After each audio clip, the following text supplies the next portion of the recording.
King's Secret. Have you ever, my dear listener, heard of Sir Oswald and Lady Noel of the House Corwin? I'm sorry to hear that, my friend. If you were to meet them, you would surely love them. An enchanting couple of gregarious nature, always willing to goof around and make jokes, which someone in my profession can thoroughly appreciate. The fact that these wonderful two can make me laugh says a lot, as I have heard it all, and it's not that simple to make me tick, to penetrate that tightly wound stomach of mine and summon a giggle from within it.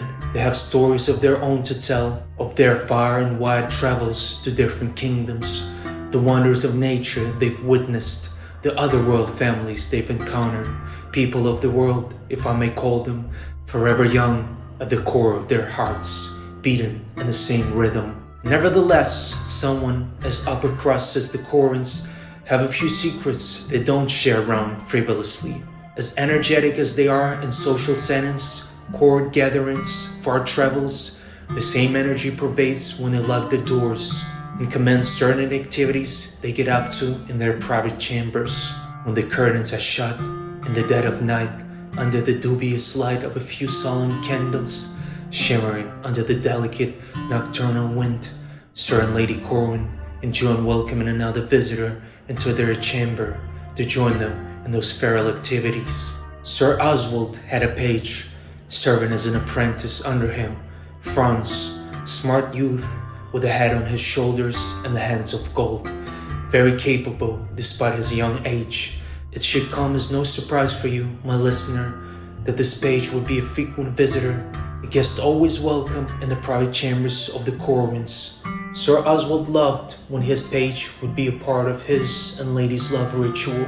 Sir Oswald enjoyed to watch how young blood, boiling on Francis' pinkish, innocent face, would leave his head and rush down to his member, full of virility and craving.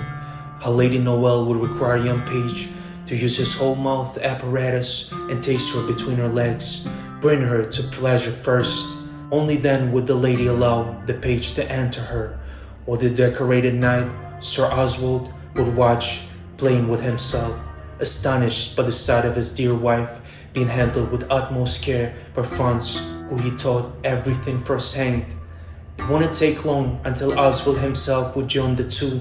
He would alternate between being inside his wife and the page, drunk on wine from the family's rich cellar, three bodies changing positions, huffing and puffing, gasping and groaning from exerting themselves for a long while, involved in those physically demanding strenuous activities.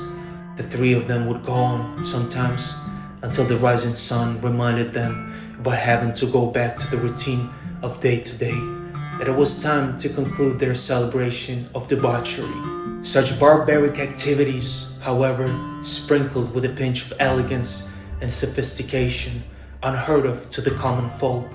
Serving class only lays together with the purpose of bearing children. These nobles were doing it for the sheer sport, for the joy of it only, with no ulterior motives, the gift of childbearing, granted by God and wasted on carnal pleasures of lust. King's Secret.